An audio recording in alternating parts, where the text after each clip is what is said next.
deseaba. Me quemé en el infierno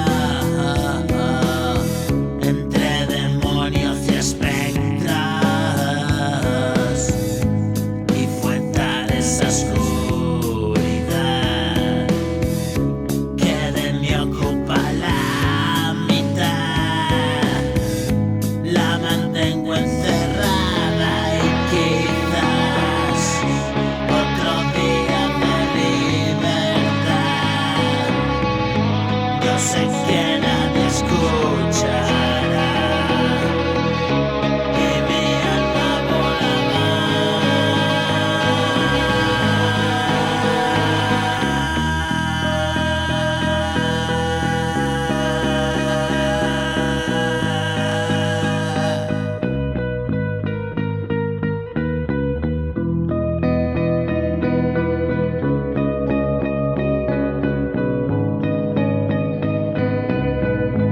No me tomes en serio.